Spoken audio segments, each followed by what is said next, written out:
കാരണം ഇന്ന് B J പിയുടെ വോട്ട് എവിടെ പോയി? ബി ജെ പിക്ക് 12,000 വോട്ടുണ്ടായിരുന്നല്ലോ, ആ വോട്ട് എവിടെ പോയി? അത് കിട്ടുകയില്ലെന്ന് ഞാൻ നേരത്തെ പറഞ്ഞില്ലേ. കാരണം അവിടെ വികാരം എന്തായിരുന്നു? ഒരു മുസ്ലിം വികാരവും ഇളക്കി വിട്ടിരുന്നു ലീഗ്. ആ മുസ്ലിം കൺസോളിഡേഷൻ അപ്പുറം ഉണ്ടായപ്പോൾ ഇപ്പറേ ഒരു ഹിന്ദു കൺസോളിഡേഷൻ സ്വാഭാവികമാണല്ലോ. അപ്പോൾ ബി ജെ പിയുടെ വോട്ട് അങ്ങോട്ട് പോകും എന്ന് അനുമാനിച്ചു ഞാനെങ്കിൽ അത് ശരിയാണെന്ന് ഈ റിസൾട്ട് കാണുമ്പോൾ തന്നെ നിങ്ങൾക്കറിയാമല്ലോ. പിടിച്ചു എന്ന് പറയാൻ ഡിക്ലെയർ ചെയ്തിട്ടില്ല. ഇവിടുത്തെ വോട്ടിംഗ് നിലവാരം കണ്ടിട്ട് അവിടെ UDF ജയിക്കും എന്ന് നമുക്ക് പ്രതീക്ഷിക്കാവുന്നതാണ്. പക്ഷെ അങ്ങനെ പ്രതീക്ഷിക്കുമ്പോഴും അവിടെ തോറ്റ ആരാണെന്ന് നിങ്ങൾ പറ. അൻവറാണ് തോറ്റെന്ന് നിങ്ങൾ പറഞ്ഞേക്കാം. പക്ഷെ അൻവർ തോറ്റിട്ടില്ല. അൻവർ ഇപ്പോൾ എത്ര വോട്ട് പിടിച്ചു? 10,000 മേൽ വോട്ട് പിടിച്ചു. ആ നിയോജക മണ്ഡലത്തെ സംബന്ധിച്ചിടത്തോളം അവഗണിക്കാനൊക്കാത്ത ഒരു വ്യക്തിത്വത്തിൻ്റെ ഉടമയാണ് അൻവർ എന്ന് തെളിയിച്ചു കഴിഞ്ഞിരിക്കുകയാണ്. പിന്നെ മറ്റൊന്ന് നിങ്ങൾ ആലോചിച്ച് നോക്കൂ, BJPക്ക് എത്ര വോട്ടുണ്ട്? 5,000 ഇല്ല, 2,000 ഉള്ളതെന്ന്. എവിടെ പോയി വേറെ വോട്ട്? ഞാൻ നേരത്തെ പറഞ്ഞു അവിടെ ഒരു ഹിന്ദു വികാരം ഉണ്ടായിട്ടുണ്ട്, മറുപറയും ഒരു മുസ്ലിം വികാരം ഉണ്ടായി. അപ്പോൾ തിരിച്ച് ഒരു ഹിന്ദു വികാരം ഉണ്ടായപ്പോൾ ആ ഹിന്ദുക്കളായ ആളുകളിൽ നല്ലൊരു ഭാഗം ഇടതുപക്ഷത്തിന് വോട്ട് ചെയ്തു എന്നുള്ളത് ഒരു സത്യമാണ്. പിന്നെ ആ സീറ്റ് നിങ്ങൾക്കറിയാം, പണ്ട് തൊട്ട് തന്നെ അവിടെ ജയിച്ചുകൊണ്ടിരുന്നതും UDFന്റെ സീറ്റായിരുന്നത്. ആ UDFന്റെ സീറ്റിൽ നിന്നും മത്സരിച്ചുകൊണ്ടിരുന്നതും ആരാണെന്ന് നിങ്ങൾക്കറിയാം. ആര്യാടനാണ്. ആര്യാടൻ്റെ മകനാണ് ഇത്തവണ മത്സരിക്കുന്നത്.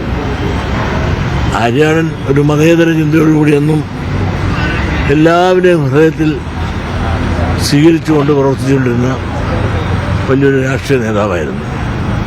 അദ്ദേഹത്തിൻ്റെ മകൻ നിന്നപ്പോൾ നേരത്തെ തൊട്ട് ലീഗും ആര്യാടനുമായിട്ട് പല അഭിപ്രായ വ്യത്യാസങ്ങളും സംഘടന ഉണ്ടായെങ്കിൽ പോലും ഇന്നതെല്ലാം മാറിക്കൊണ്ട് ഒരേ മനസ്സോടുകൂടി ഒരേ വിചാരത്തോടുകൂടി ആര്യാടൻ്റെ മകൻ ജയിപ്പിക്കുവാൻ ലീഗിൻ്റെ ഒരു പ്രസ്റ്റീജായി കണക്കായിക്കൊണ്ട് ഇപ്പം തന്നെ നിങ്ങൾ കാണാം, ജയത്തിൻ്റെ ആരവം മുഴക്കുമ്പോൾ അവിടെ പൊങ്ങുന്നത് കോൺഗ്രസിൻ്റെ കൊടിയല്ല, ലീഗിൻ്റെ കൊടിയാണ് ഉയർത്തി കാണുന്നത്. അപ്പോൾ ഇതിൻ്റെ വിജയം ലീഗിൻ്റെ വിജയമാണ്, കോൺഗ്രസിൻ്റെ വിജയമല്ല. അപ്പം ലീഗിൻ്റെ വിജയമായി കണ്ടുകൊണ്ട് വേണം ഇതിനെ കാണാൻ. അതേസമയം ഇടതുപക്ഷത്തിന് ചിഹ്നം വെച്ചുകൊണ്ട് അത് മത്സരിച്ചു. ആ മത്സരത്തിൽ തമ്മിലുള്ള വ്യത്യാസം ഇപ്പോൾ ഏതാണ്ട് 6,000-7,000 ആണെന്ന് തോന്നുന്നു. വലിയൊരു മഹാഭൂരിപക്ഷം 20,000-25,000 ഒക്കെ ഓരോരുത്തർ പറഞ്ഞതാണ്. ഇതൊന്നും വരത്തില്ല. 10,000 മുകളിലോ 15,000 താഴെയോ മാത്രമേ ഭൂരിപക്ഷം കിട്ടുള്ളൂ. ഇത്രയും വാശിയേറി കോടിക്കണക്കിന് രൂപ മുടക്കി ഒരു മത്സരം നടത്തിയപ്പോൾ ആ മത്സരത്തിൽ ഇടതുപക്ഷ സ്ഥാനാർത്ഥിയായി നിന്ന, അതും പാർട്ടിയുടെ ചിഹ്നത്തിൽ മത്സരിച്ച ആളിന് കിട്ടിയ വോട്ട് തീരെ കുറവല്ല. അതുകൊണ്ട് ഇടതുപക്ഷവും അവിടെ തോറ്റെന്ന് പറയാൻ സാധിക്കില്ല. ഇടതുപക്ഷവും സാങ്കേതികമായി തോറ്റെന്ന് പറഞ്ഞാലും അവർക്ക് അഭിമാനകരമായ വോട്ട് നേടുവാൻ അവർക്ക് സാധിച്ചിട്ടുണ്ട്. അൻവറിനും അഭിമാനകരമായ വോട്ട് നേടാൻ സാധിച്ചിട്ടുണ്ട്. കോൺഗ്രസ് വിജയിച്ചു എന്ന് നമുക്ക് പറയുകയും ചെയ്യാം. സെക്രട്ടറി, ഹിന്ദു വോട്ടുകൾ LDFിലേക്ക് പോയി എന്ന് സെക്രട്ടറി അനുമാനിക്കുന്നത് എന്തുകൊണ്ടാണ്? കാരണം ഇന്ന് ബി ജെ പിയുടെ വോട്ട് എവിടെ പോയി?